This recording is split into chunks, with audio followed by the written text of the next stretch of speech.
رسول فرمایي وای چې کله ته په دا پوه شوې چې دا زما کور والا بې شرمه ده بې حیا ده بې غیرت ده هېڅ ضمیر چې دی هغه نه لري د ورځې موږ له دا رقم کیسونه په خدای قسم داسې محترم سړی به راشي داسې غیرتمند سړی به راشي هغه به تا ته ژاړي چې مولوي صاحب د خپلې کور والا د لاسه داسې یم پر بهار باندې به خلک جن بیریږي خلک به غواړي چې زه یې رقم لاس ورسره میلاو کړم خلک به غواړي چې زه دی میلمه کم یا د ده سره کښېنم لیکن په کور کې د ده دغه حال ورسې ګوره د هغه ته خلکو پوښتنې وکړي هغه په دغه وجه پر بیابان شپې کوي چې د کور والا سره مې ژوند نه تېرېږي څنګه وکړم بچیان مې دي اولاد مې دی لوڼې لرم زامن لرم ورونه لرم ورېندارګانې لرم زه څه وکړم د چا پېغور پر سر واخلم عزیزانو جګړه چې ده دا زما او ستا د ژوند لویه حصه ده بلکې زموږ نیمی ژوند چې دی هغه په جګړو کې تېر سوی دی یا خپل یا پریدي یا لوی یا کشنی حتی چې ما ته نن یو ځوان وویلې چې مولوي صاحب د دویم واده فکر لرم ما ولې ویلې چې د دا کور والا څه ډېر تنګ یم نو مال دا خو هر سړی جن تنګ دی څوک نه دی تنګ ډول مولوي صاحب دا کپړې یې هم را باندې څیرلي دي داسې وخت راغلی دی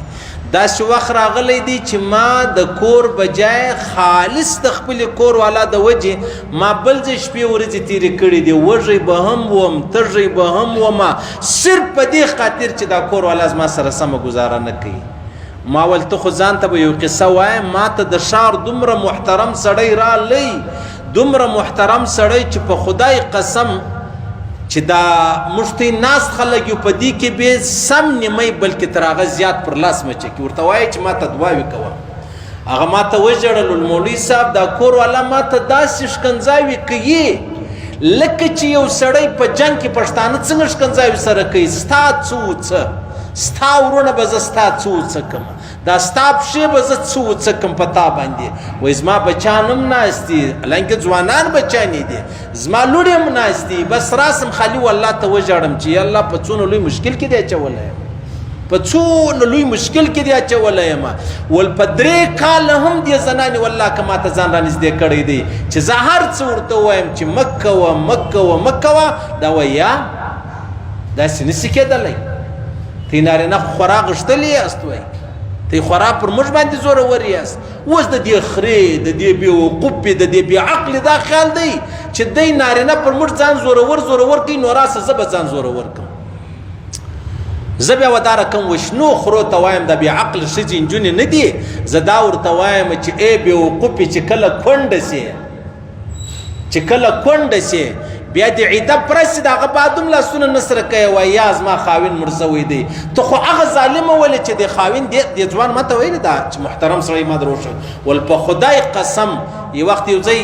اکسیډنټ وسو زه بچاو سولم په خدای قسم زما ډېر ارمان سو کش کې زه مړ وای ځکه زما د کور والا سره ژوند نه تېرېږي پر بار تربرون نه دي عزیزان دي ورونه دي مطلب سیالان دي دلته په کور کې زما دغه حال دی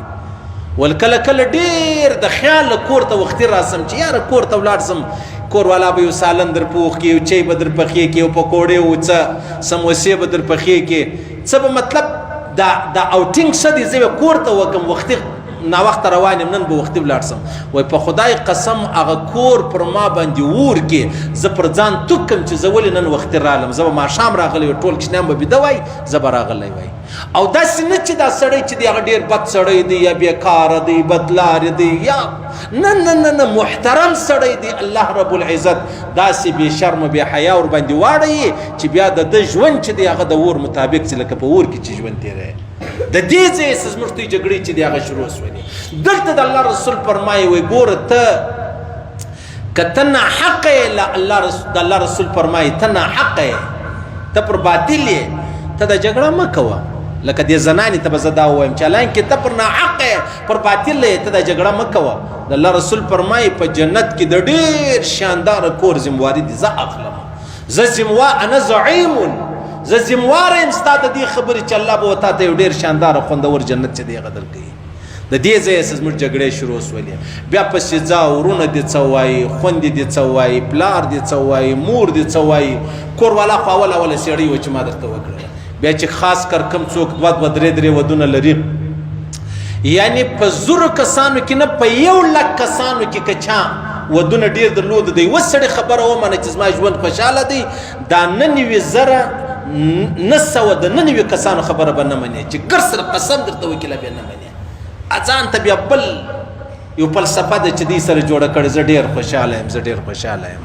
نو د الله رسول فرمایي وای چې کله ته په دا پوه شوې چې دا زما کور والا بې شرمه ده بې حیا ده بې غیرت ده هېڅ ضمیر چې دی هغه نه لري د ورځې موږ له دا رقم کیسونه په خدای قسم داسې محترم سړی به راشي داسې غیرتمن سړی به راشي هغه به تا ته ژاړي چې مولوي صاحب د خپل کور والا د لاسه داسې یم پر بهار باندې به خلک جن بیریږي خلک به غواړي چې زه یو رقم لاس ورسره میلاو کړم خلک به غواړي چې زه دی میلمه کم یا د ده سره کښېنم لیکن په کور کې د ده دغه حال ورسې ګوره د هغه ته خلکو پوښتنې وکړي هغه په دغه وجه پر بیابان شپې کوي چې د کور والا سره مې ژوند نه تېرېږي څنګه وکړم بچیان مې دي اولاد مې دی لوڼې لرم زامن لرم ورونه لرم ورېندارګانې لرم زه څه وکړم د چا پیغور پر سر واخلم دا مظهر جن جانان دا ډېر انتیکه سړی تېر سوی دی الله والا ډېر بزرګ سړی و ډېر الله والا و نو د ده کور والا ډېر مطلب ژوند یې ښه ژوند نه تېروي دی به ډېر چم په عذاب بیا چا پوښتنه ځینې وکړه چې دا طلاق یې که بله زنانه به وکړي بله ښځه به وکړي ده ویلې ول هغه کیسه راځي وایي د یو چا کره مژکان ډېر وو چې ډېر ولو نو بیا چا ورته ته پښې راولم مطلب بیا به د مژکان ورک شي ونه چې پښې راولم د مژکان به بیا د همسایګانو کره ځي نو ولې همسایګان زه هېر کړم پروا نه لري ویلې چې زه دا زنانه طلاق کړم خو بل مؤمن به کوي ولې د بل مؤمن کور خرابوم پروا نه لري زه خو هغه یې ورته مخامخ کله کله الله رب العزت د چا درجې لوړوي بیا دا رقم زنان ورباندې پېښه دا نو ډېرې دا بیخي ډېرې دي هر دویم سړی په دا مشکل کې دی هر دویم سړی د الله رسول فرمایي تاسو جګړې مه کوئ که چیرې دا ستا کور والا ناحقه ولا او د الله رسول دې کور والا ته وایي جګړه مه کوه تنګېده مه کوه ظلم مه کوه بد مه کوه نو که ته دا بد پرېږده الله رسول فرمایي په جنت کې د شاوخوا جنت زه تا ته د ډېر ښایسته اعلی کور ذمواري چې دغه درکوم الله به تا ته درکوي او که خاوین جګړه کوي حالانکې پر حق دی چې جګړه وکړي کور والا نسته ورکه ده چې کور ته راغلی دا بازار لتللی ده دا شاپینګ سینټر لتللی ده دا ورکه ده دا پر کورو ګرځي دلته د الله رسول فرمایي ته د حکمت څخه کار واخله د عقل څخه کار واخله جګړه مه جوړوه دلته پر دا ځای ته حق یې چې ته جګړه وکړې ته پر حق یې د الله رسول فرمایي د ډېر ښایسته خوندور کور په جنت کې زه تا ته ګارنټي درکوم هغه چې کوم ناحقي جنگ کوي هغه جګړه پرېږدي هغه د جنت چې د دیوالو ور واوښتې د ښایسته کور دلته چې دا پر حق دی بیا جګړه پرېږدي ګوره پر حق هم یم هم دې پیسې راڅه خوړلې دي هم دې وولم هم دې ښکنځا راته وکړه هم دې بې عزته کړلم هم بیا زه غږ نه درته کوم د دې په باره کې د الله رسول فرمایي انا زعیم زه ستا ذمواره یم زه تا ته ګارنټي درکوم څونه عظیم شخص څومره عظیمه هستي و ما تا ته ګارنټي راکوي ذمواري راکوي چې ته دا جګړه مه کوه په جنت کې د یو ډېر شانداره خوندور کور چې دی هغه به تا ته میلاو شي زموږ ټول ژوند چې دی هغه د دې خبرو سره تړلی دی ټول ژوند